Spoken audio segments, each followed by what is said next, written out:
Meine sehr verehrten Freunde des ungezügelten Alkoholkonsums. Es ist mal wieder Zeit für ein richtiges Butz-Abenteuer. So ein richtiges Ostblock-Abenteuer. Und ich sage euch noch nicht, wohin genau es geht, aber eins sei gesagt, es ist so richtig mein Beuteschema. Postsowjetisch, kommunistisch, es gab einen Krieg, es gab eine Abspaltung, es ist ein eingefrorener Konflikt, der bis heute nicht so richtig gelöst wurde. Und es ist einfach so richtig mein Film. Da nehme ich euch mit, ich verrate euch noch nicht, wohin es geht. Ich glaube, das macht das Ganze so ein bisschen spannender. Wahrscheinlich kennt niemand von euch das Land oder den Namen vom Land, wo es sich befindet. Es ist in den letzten Jahren ein bisschen in den Medien gewesen und es könnte tendenziell auch mal von Russland annektiert werden. Wir kennen ja diese ganzen Geschichten. Es wird aber spannend, ich nehme euch einfach mal mit und dann schauen wir einfach mal, wo es hingeht zusammen.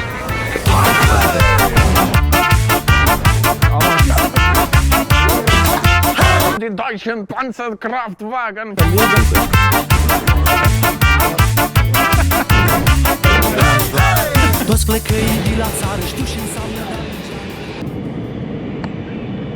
So, wir sind jetzt sanft und sauber in der ersten Zwischendestination gelandet. Jetzt habe ich einige Stunden Zeit, um zum Bahnhof zu gelangen und von dort aus mit dem Schlafzug ins nächste Land weiterzureisen. Und spätestens im Zug löse ich dann auf, wohin wir überhaupt fahren. Eine Stunde später. So, ich bin jetzt endlich am Bahnhof angekommen und jetzt suchen wir mal meinen Zug. Ah, lecker, lecker.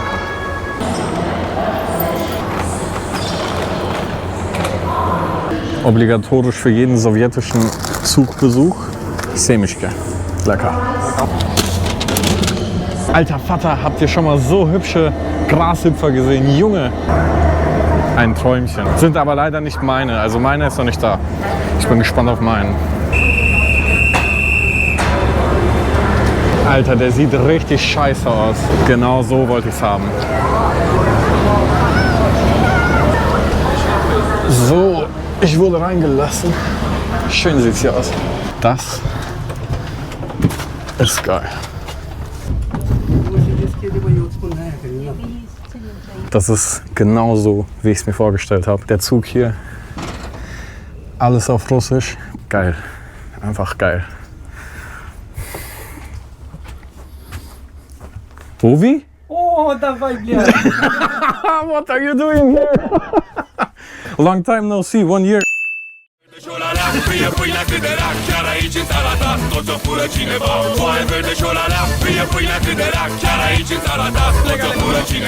Oh, you got a beer? Ja. Cheers. Was ein Zufall, was macht der denn hier? Erstmal Ovis Eltern anrufen. Salut. Bine. Vă trimit niște poze. Noi avem alea sus, uite. Da?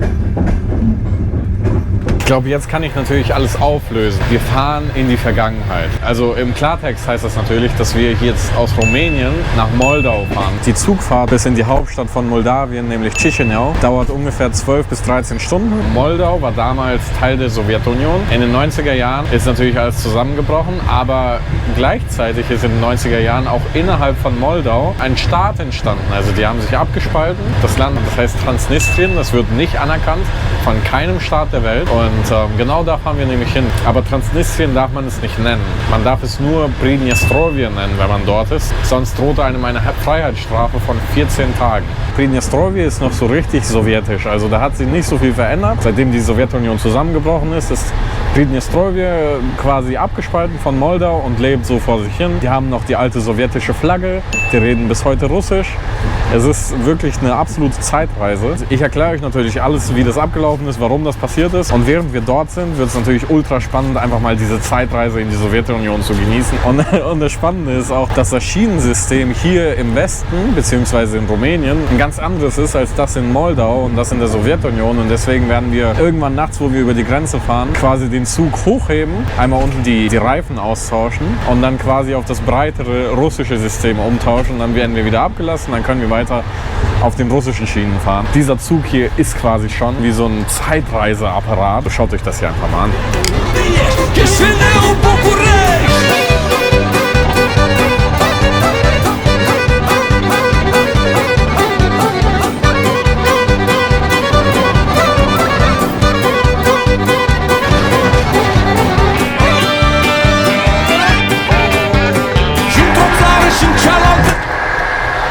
Also ich weiß nicht, in welchen Situationen ihr schon in eurem Leben wart, aber so eine sowjetische Toilette, die sieht man nicht oft im Leben. Und ihr müsst euch vorstellen, in den 70er Jahren waren die Leute ja nicht auf den Kopf gefallen. Nein, die hatten schon krasses Hightech.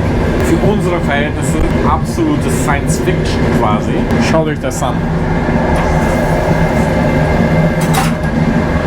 Effizient.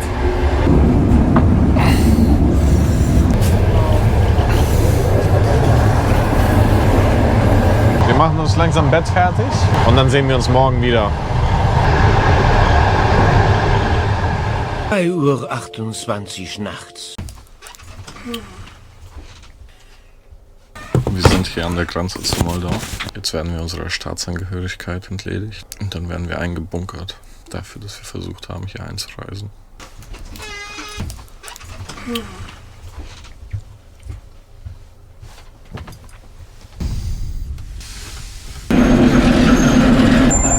Da gehen unsere schönen Reifen weg.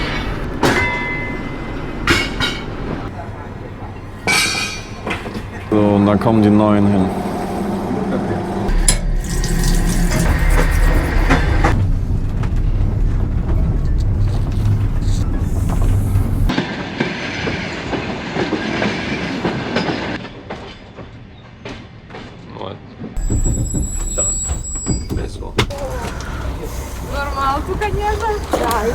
До свидания. Willkommen in Moldau, das Mexiko Rumäniens genannt von den Rumänen. Wir sind in Chișinău. Wir schauen uns jetzt erstmal hier ein bisschen die Gegend an, die Stadt, und dann geht's nach Transnistrien, in die Vergangenheit.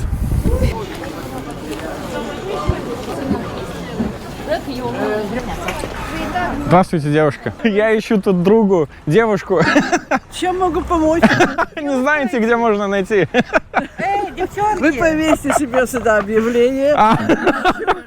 Ищу такую-то, такую-то девушку по имени. Все хорошие девочки, но не заняты. Ну, если что, я моему другу предложу, вы тоже молодая девушка. Да. Можно и так, можно и так. Можно и так, и так. Я как раз и замужем.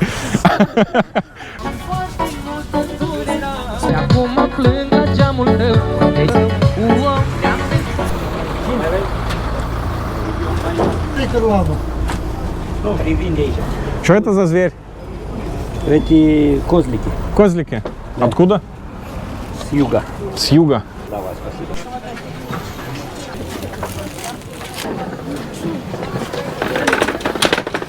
Куда везете? Куда хочу, туда и веду. Куда хочете? Я с Германии, привет. Чтоб ты был здоров. Вы тоже.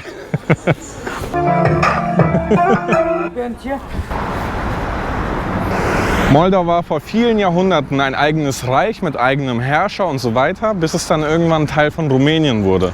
Und deswegen sind die Kulturen bis heute sehr, sehr ähnlich, kann man sagen. Und dann, als die Sowjetunion gegründet wurde, wurde Moldau eben Teil der Sowjetunion und Rumänien nicht. Rumänien hatte seine eigene kommunistische Führung und seitdem sind eben die Wege zwischen Rumänien und Moldau extrem auseinandergedriftet. Naja, und heute zählt Moldau tatsächlich zu einer der ärmsten und am wenigsten besuchten Regionen Europas. Moldau war aber auf jeden Fall nicht immer so ein als ärmlich eingestuftes Land, ganz im Gegenteil.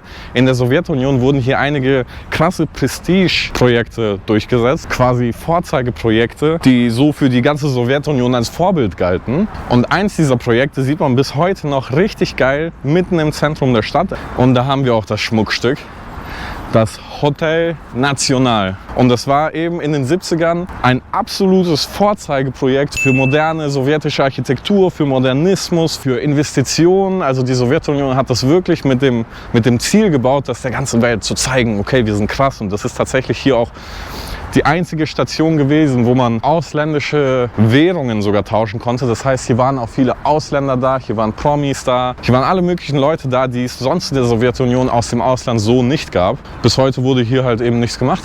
Und ich würde sagen, wir probieren einfach mal reinzukommen. Mal schauen, ob das klappt.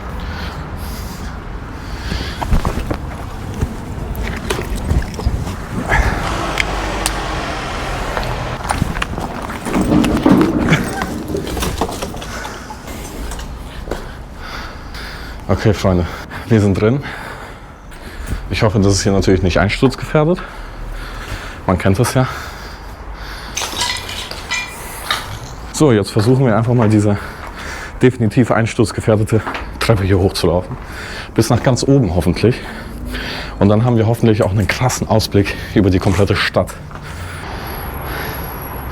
Gut, das hier als sowjetische Zeitkapsel zu bezeichnen, ist natürlich ein bisschen weit gegriffen, weil hier ist natürlich quasi nichts mehr übrig geblieben. Aber einst war das hier eben ja, die Creme de la Creme der Sowjetunion und Vorzeigehotel für die ganze Welt. Sogar die New York Times hat damals über genau dieses Hotel zu seiner Fertigstellung berichtet, dass es ein krasses Symbol der Modernität der Sowjetunion ist. Hätte man im Leben nicht denken können. So, wir sind jetzt am Ziel angekommen. Ich schwitze wie ein Schwein. Wunderschön. Wunderschön. Schaut euch das an. Wow. Hotel Nacional. Geil.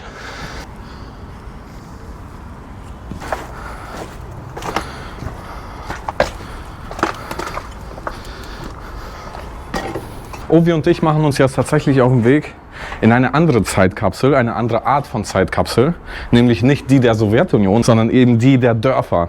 Weil die Dörfer sind hier wahrscheinlich seit Jahrhunderten sehr, sehr ähnlich geblieben. Also ob Sowjetunion oder unter rumänischer Herrschaft oder unter eigener Herrschaft, wahrscheinlich hat sich da jetzt nicht so extrem viel geändert. Und absolute Zeitreise hier. Historische Bildung, meine Freunde, wichtig! Und wir fahren da zusammen mit Vassili hin. Vassili ist ein Bekannter von Ovi. Der zeigt uns dann so ein bisschen, wo der herkommt. Wir versuchen dort was zu essen zu finden. Das wird richtig geil.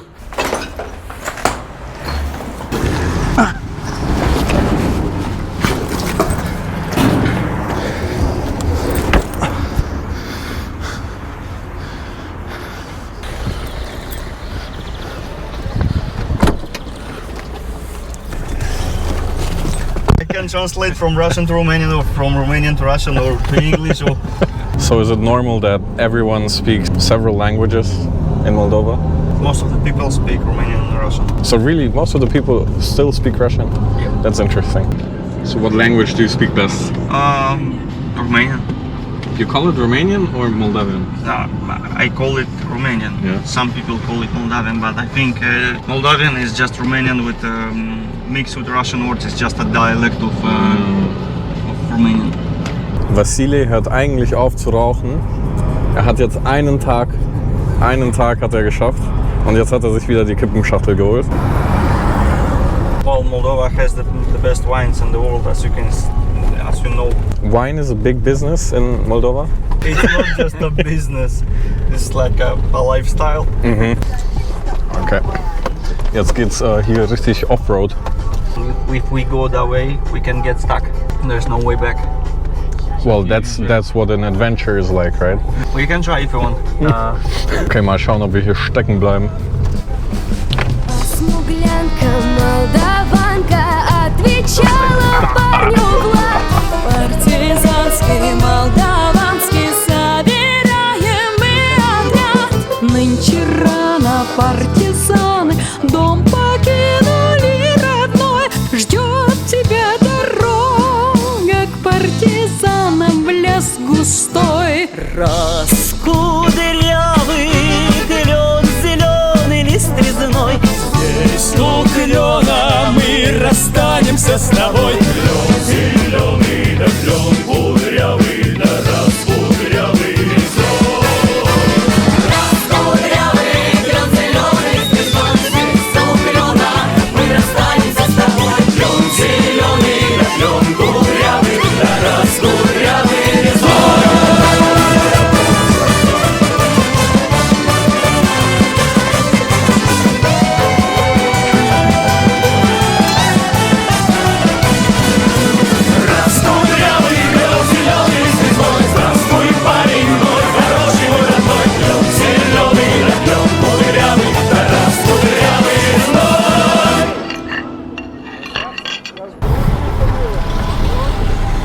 Спасибо огромное. Спишемся, да? Да.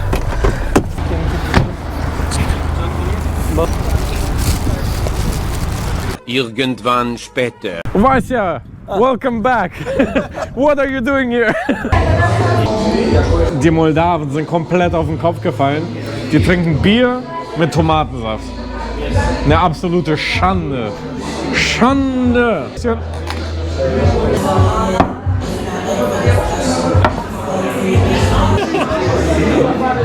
Ah.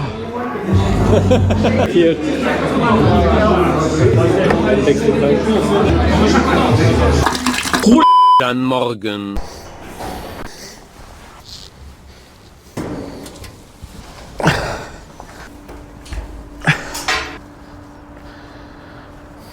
Ja, nach ein paar ungehobelten Exzessen gestern geht es natürlich jetzt feuchtfröhlich weiter und heute fahren wir nach Transnistrien, jetzt gleich schon, es ist früh am Morgen und ich wollte euch einfach diese Region jetzt mal ein bisschen einordnen, weil ich glaube, das ist noch nicht so ganz klar geworden. Transnistrien ist Teil von Moldau, offiziell. Faktisch sind die schon seit den 90ern abgespalten. Und bei diesem Konflikt ging es in erster Linie tatsächlich um Sprache. Also wie ihr schon mitbekommen habt, hier in Moldau wird ganz viel Russisch und ganz viel Rumänisch gesprochen. Damals in der Sowjetunion, da gab es das Konzept einer Amtssprache so nicht wirklich. Die Sowjetunion, die bestand ja aus vielen Teilrepubliken. Also es war ein Land, aber es bestand aus vielen Teilrepubliken, zum Beispiel Kasachstan, Usbekistan, Ukraine und so weiter und eben auch Moldau. Und in allen diesen Teilrepubliken war es halt auch völlig normal, in der Landessprache zu reden, also Kasachisch, Ukrainisch, Moldawisch, wie auch immer. Aber als Lingua Franca wurde quasi Russisch verwendet und faktisch hat das dann natürlich über die Jahrzehnte dazu geführt, dass viele Menschen irgendwann nur noch Russisch gesprochen haben. Und in den 80er Jahren, als der von Deutschland geliebte Gorbatschow, der Präsident der Sowjetunion in den 80ern, dann irgendwann gesagt hat, hey, wir machen hier eine Perestroika, wir machen hier Glasnost, also das heißt, wir öffnen die Sowjetunion gegenüber dem Rest der Welt, wir sorgen für Transparenz, für Modernität, für so eine politische große Reform. Genau zu dem Zeitpunkt interessanterweise sind dann, oder vielleicht aufgrund dieser politischen Reform, eben in vielen dieser Teilrepubliken nationalistische Bewegungen entstanden. Und so eben auch in Moldau. Die Moldawen, die haben gesagt, ey, scheiß auf Russisch, wir wollen nur noch Moldawisch reden. Da haben die Leute, die in der Region Transnistrien damals waren, gesagt, Alter, nee, finden wir kacke, haben wir keinen Bock drauf. Und in der Region leben 30% Moldawen, 30% Russen, 30% Ukrainer, so Pi mal Daumen. Also wirklich Drittel, Drittel, Drittel. Und das sind eben auch die Sprachen, die dort hauptsächlich genutzt werden. Also eben Rumänisch, Ukrainisch und Russisch. Also, und die haben dann damals gesagt, Alter, das wäre richtig scheiße, wenn wir nur noch Rumänisch sprechen würden. Und deswegen, ja, fuck off, Leute, wir trennen uns ab, wir machen unser eigenes Referendum, fickt euch.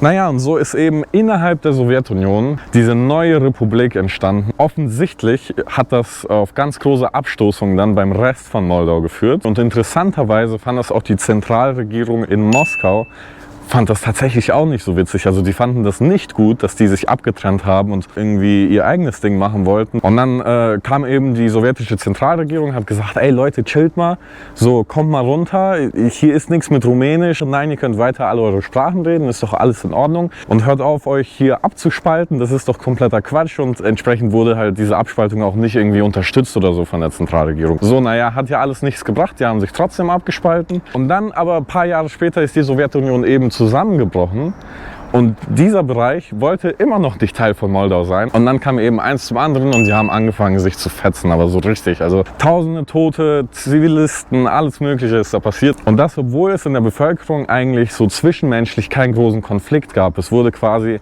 auf beiden Seiten auch durch Propaganda angeheizt und dann ist das Ganze halt eskaliert und dann die Bevölkerung hat selbst irgendwann gesagt, Alter, sind wir eigentlich komplett bekloppt so. Russland ist mittlerweile nicht so wie in der Sowjetzeit, sondern mittlerweile sind die natürlich Unterstützer davon geworden, weil die finden das ja natürlich ein bisschen geil auch. Entsprechend haben die dort auch ihre Militärbasen und das ist eben auch Anlass dafür, dass europäische Staaten sagen, ey, das ist von Russland okkupiertes moldawisches Staatsgebiet. Deswegen ist es so geil, dass wir hier mit Ovi zusammen sind, weil ich kann eben auf Russisch sprechen, er kann auf Rumänisch sprechen und symbolisch ist es einfach ein richtig geiles Bild, dass wir in diese Konfliktregion fahren, wo eben genau diese Sprachen zu diesem großen Konflikt geführt haben. Und wir fahren dahin, um einfach so auch so ein kleines politisches Statement zu setzen. Ne? Ja. Ja.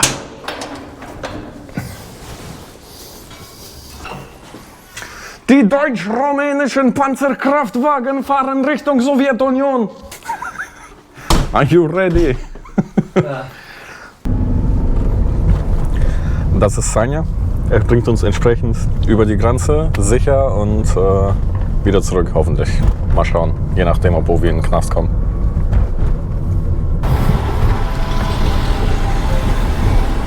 Sechseinhalb Stunden später.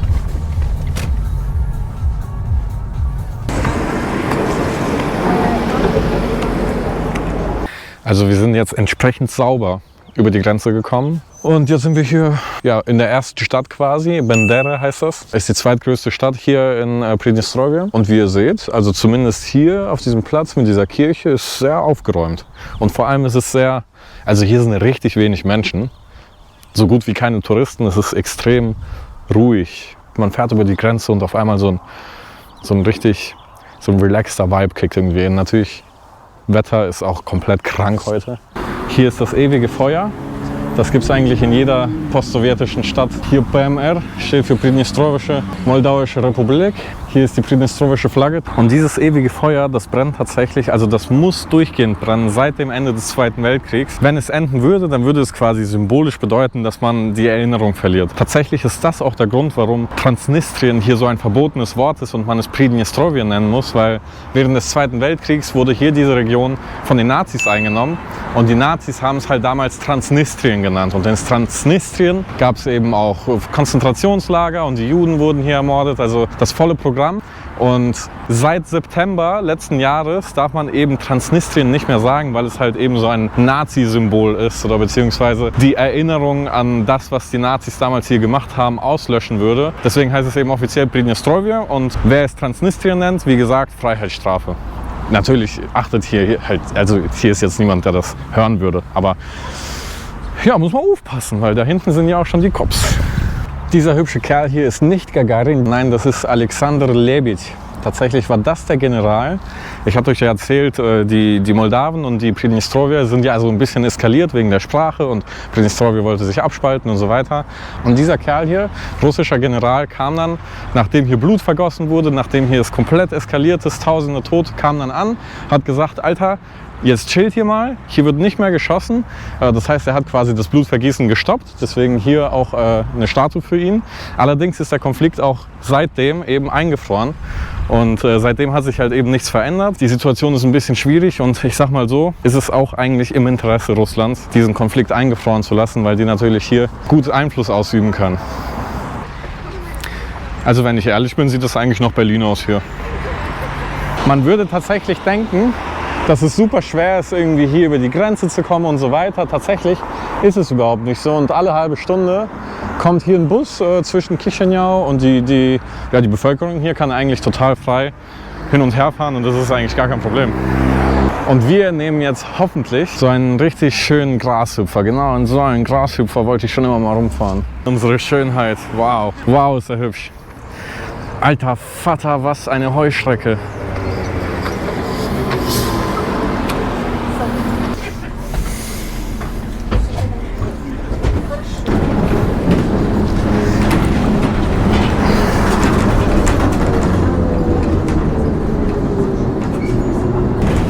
So schön.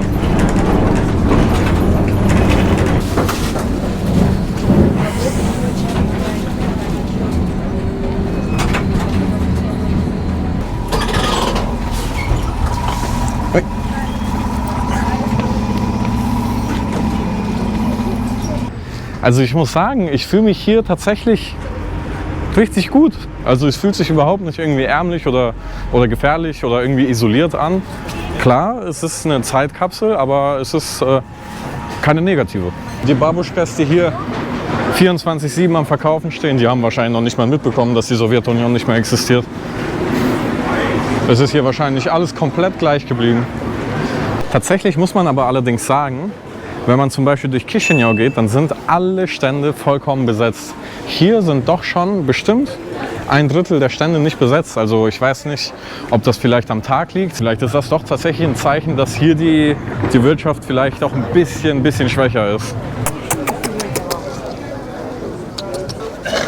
Боятся у вас собаки? Не боятся, они просто своих знают, а чужих они... Ну я с Германии приехал, они, наверное, понюхали, да?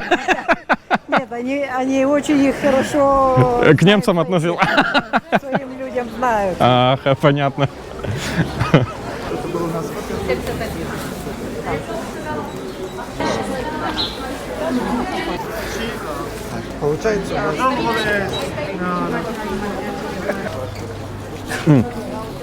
Absolute Premium-Mandarinen.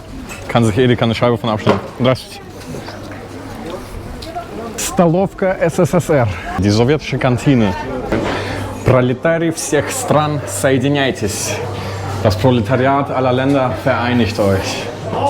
Willkommen zurück in der Sowjetunion. Who are you calling? Genau wie bei meiner Mom.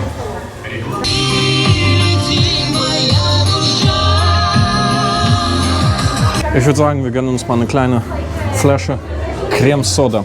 Der Geschmack der Kindheit. Da. 20 în română, 7. Vă dau 5 și îmi dați înapoi 30? Da.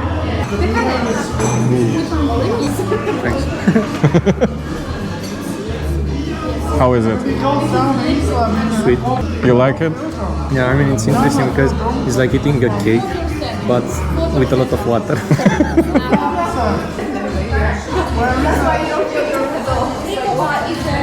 Дякую, Шмако. На здоровье.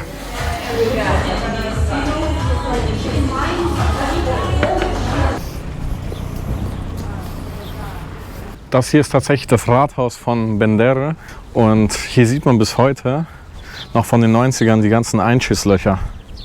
Die sind bis heute nicht weggemacht worden.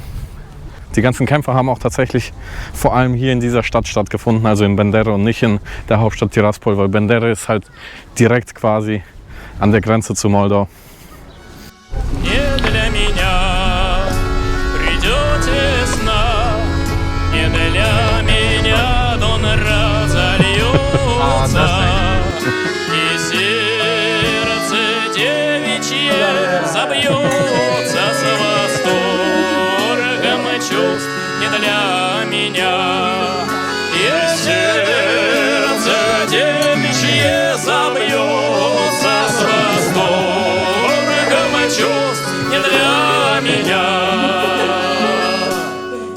Для меня цветут сады, в долине роща расцветает,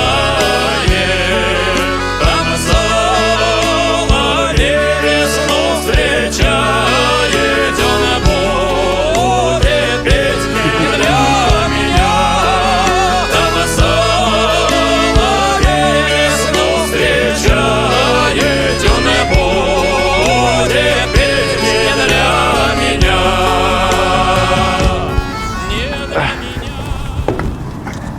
Das hier ist der legendäre T-34.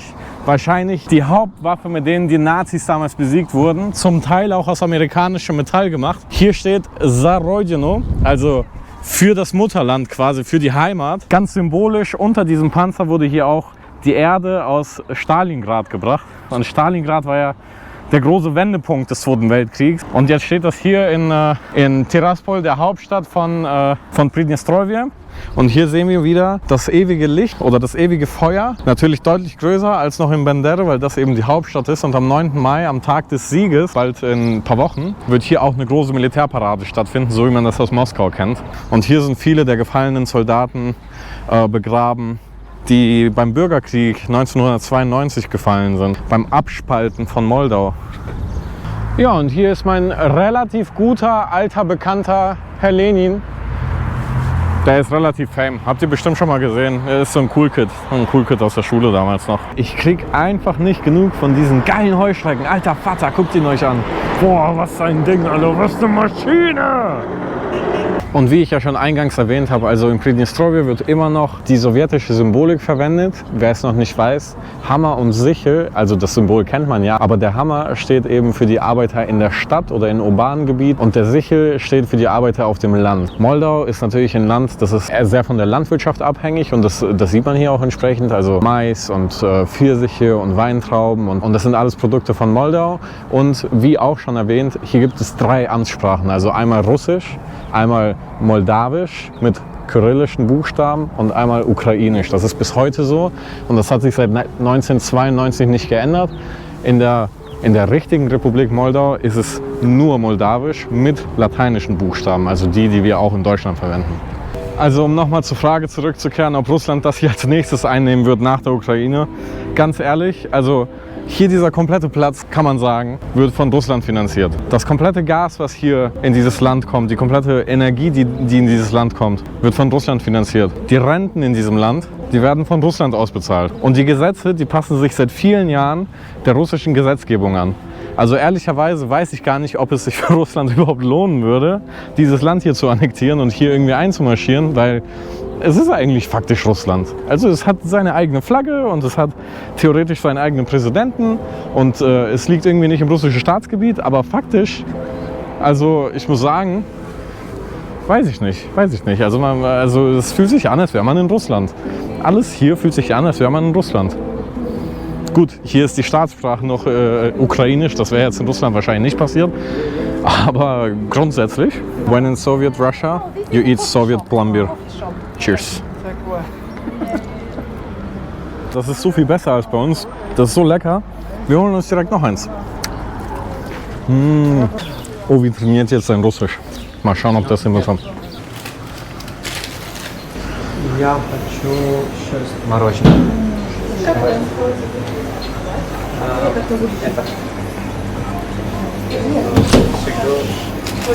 Ja. No, 6. 6? Ja. 2. No, 6. 6? А, ну 6 тогда 6. 66.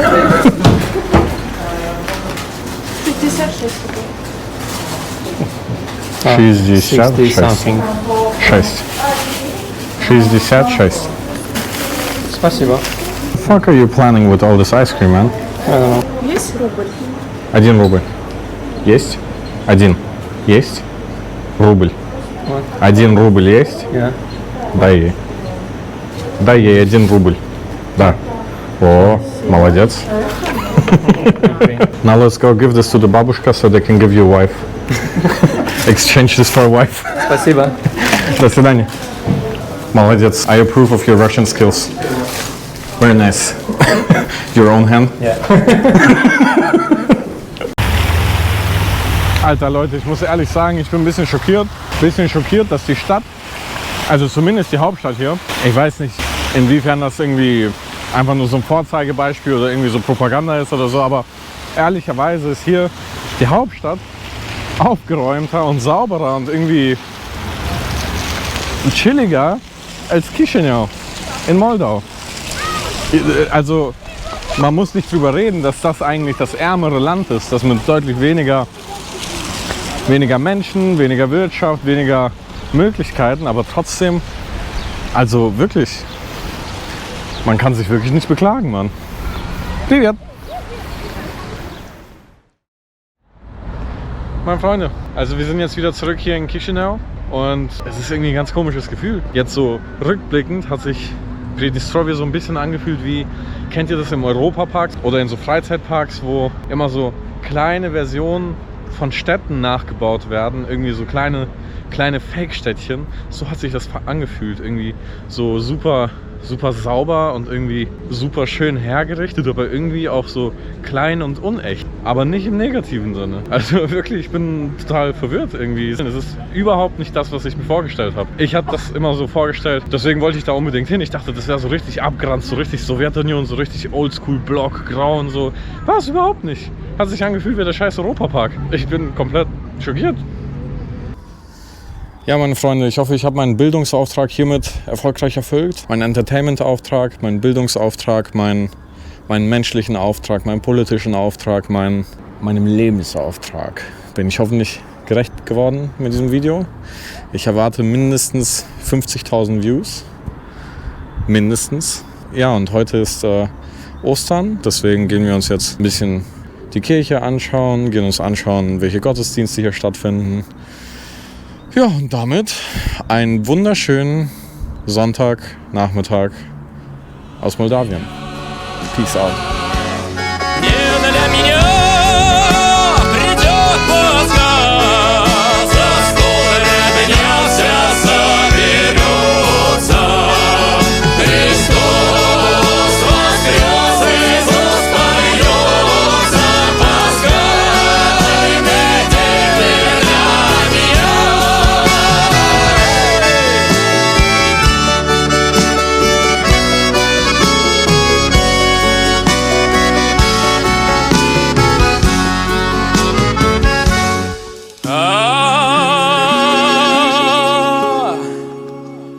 для меня.